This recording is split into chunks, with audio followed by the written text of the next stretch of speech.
میں کعبے کا طواف کر رہا تھا، اچانک میں کیا دیکھ رہا ہوں کہ کعبہ جھک گیا ہے، اس کی دیواریں ادھر جھک گئی ہیں جدھر ہمارا گھر ہے۔ حضرت عبدالمطلب فرماتے ہیں کہ میرے گھر کی طرف کعبے کی دیواریں جھک گئی تو میں حیران ہوا، یا اللہ، کعبہ کی دیواریں تو اس وقت بھی ٹیڑھی نہ ہوئی تھی جب طوفان نوح آیا تھا، مگر آج کعبہ جھک گیا ہے، اس کی وجہ کیا ہے؟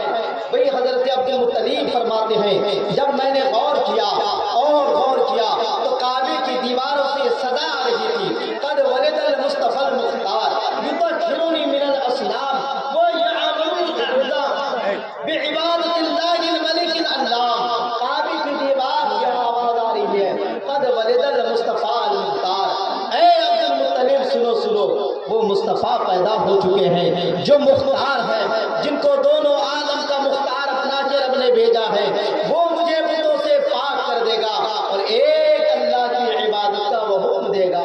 حضرت عبدالمطلب فرماتے ہیں یہ کعبے کی دیوار سے آواز آ رہی تھی، اتنے میں نے کسی سے سنا، مجھے آ کے خبر دی کہ اے عبدالمطلب، مبارک ہو تمہارے گھر میں تمہارا پوتا پیدا ہوا۔ حضرت عبدالمطلب فرماتے ہیں جیسے ہی میں نے اپنے پوتا کی پیدائش کی خبر سنی تو دوڑتے اپنا گھر پہنچا۔ گھر پہنچنے کے بعد میں نے کہا میرے پوتے کو میرا دیدار کرایا جائے، وہ میرا پوتا ہے۔ دیکھیے باپ ہوتے تو بیٹے کو دیکھ کے نہال ہوتے، خوش ہوتے۔ باپ کہاں تھے جو باپ کو خوشخبری سنائی جاتی؟ چچا لوگ تھے، دادا جان آئے، دادا جان نے کہا عبدالمطلب نے میرے پوتے کو مجھے دکھاؤ، مگر کچھ لوگوں نے کہا نہیں، ابھی دیکھنے کی اجازت نہیں ہے۔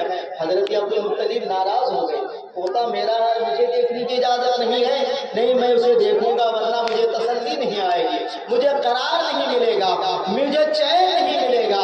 اتنے میں جب وہ ضد کرنے لگے تو ایک نورانی شکل کا آدمی تلوار لے کے کھڑا ہو گیا اور کہا اے عبدالمطلب، خبردار اگر آگے بڑھے تو تمہارا سر تن سے جدا کر دیا جائے گا۔ حضرت آمنہ فرماتی ہے نہ مجھے دیکھنے کی اجازت تھی، پردے میں کپڑے میں ڈھکا ہوا تھا، اتنے میں کیا دیکھ رہی ہوں کہ میرا بچہ غائب ہے اور آواز آ رہی ہے ان کو پوری دنیا کا سیر کراؤ، ساتوں آسمان کا سیر کراؤ، ساتوں زمین کا سیر کراؤ، عرش و کرسی کا سیر کراؤ۔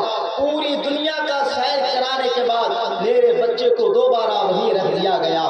بچہ جب پیدا ہوا ہے، شان کیا ہے، اللہ اکبر بارہا سنے ہوں گے، مصطفیٰ جب پیدا ہوئے تھے تو پیدا ہوتے ہی سجدے میں سر تو رکھ دیے تھے اور رب حبلی امتی کی صدائیں بلند کر رہے تھے۔ ناک کٹا ہوا تھا، ختنہ کیا ہوا تھا، اللہ اکبر کبیرہ۔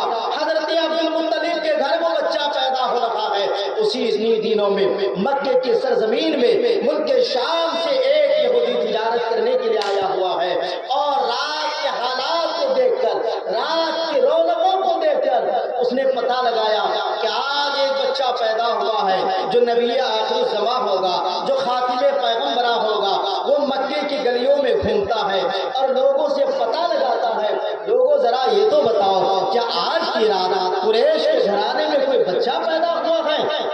لوگوں نے کہا ہمیں تو کوئی ایسی اطلاع نہیں ہے لیکن پتہ لگاتا ہوں۔ جب پتہ لگایا گیا تو کہا ہاں عبداللہ جو مرحوم ہو چکے ہیں ان کی بیوی کے بطن سے، ان کی بیوی آمنہ، ان کی بیوی کے بطن سے ایک بچہ پیدا ہوا ہے، ان کا دادا زندہ ہے۔ اللہ اکبر۔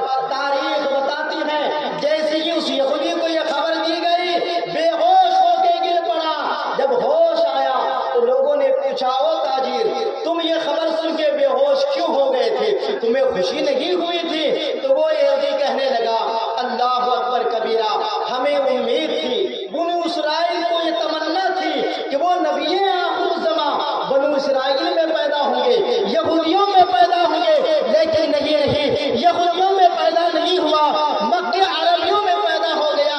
اس غم والی خبر سن کے تمہارے لیے خوشخبری تھی مگر ہمارے لیے غم کی خبر تھی، کیونکہ ہم یہ چاہتے تھے کہ وہ آخری نبی ہمارے خاندان میں پیدا ہو جائے مگر ہمارے خاندان میں نہیں پیدا ہوا، وہ مکے میں عرب گھرانے میں پیدا ہوا۔ یہ سن کر میں اللہ اکبر، رات کو دیکھ کر اس نے پتہ لگا لیا کہ ایک بچہ پیدا ہوا ہے جو نبی آخر زمان ہے۔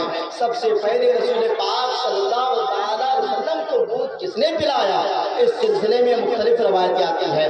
ایک روایت میں بتایا گیا کہ سب سے پہلے آپ کی والدہ حضرت آمنہ نے دودھ پلایا، مگر ایک روایت آتی ہے کہ سب سے پہلے ابو لہب کی ڈونڈی یعنی باندی سویبہ نے دودھ پلایا۔ دودھ پلانے کے بعد ابو لہب کی باندی ابو لہب کو آگے خوشخبری سناتی ہے، اے ابو لہب مبارک ہو، تمہارا بھتیجا پیدا ہوا ہے۔ اللہ اکبر! ابو لہب کو سننا تھا اور اتنا جوش میں آتا ہے، اتنی خوشی محسوس ہوتی ہے، اور مارے خوشی کے انگلی کا اشارہ کر کے ابو لہب نے اپنی باندی سے کہا، تو نے ایک عظیم خوشی کی خبر کرنے دی ہے، اس لیے اس خوشی میں تمہیں آزاد کر دیتا ہوں۔ رسول پاک صلی اللہ تعالیٰ علیہ وسلم کو کچھ دن سویبہ ہی دودھ پلائے یا حضرت آمنہ دودھ پلائے۔ عرب کا دستور تھا کہ جن کے گھر میں بچے پیدا ہوتے تھے، اگر باعزت گھرانے کے لوگ ہوتے تھے تو اپنے بچوں کو خود نہیں دودھ پلاتے بلکہ دیہات کے علاقوں میں بھیج دیتے، وہاں کسی خاتون کو ذمہ دار بنا دیتے، وہ دودھ پلاتی۔ اس کی کئی وجہ ہوتی، مورخین بتاتے ہیں۔ ایک تو وجہ یہ ہے کہ عرب والوں کو اپنی زبان پر بہت ہی ناز ہے، اپنی زبان کی بنیاد پر وہ کہتے تھے نحنو افصح العرب کلہم عجم، زبان تو صرف ہماری ہے، باقی سارے لوگ گنگے ہیں۔ تو عربی زبان کی فصاحت و بلاغت کو برقرار رکھنے کے لیے وہ دیہات میں بچوں کو بھیج دیتے، چونکہ شہر میں پوری دنیا کے لوگ آتے ہیں، ہر طرح کی زبانیں بولتے ہیں، وہ زبان خالص نہیں رہ جاتی۔ دوسری بات یہ، شہر کے مقابلے میں یہاں کی آب و ہوا اچھی ہوا کرتی ہے، اس لیے رسول پاک صلی اللہ تعالیٰ علیہ وسلم کے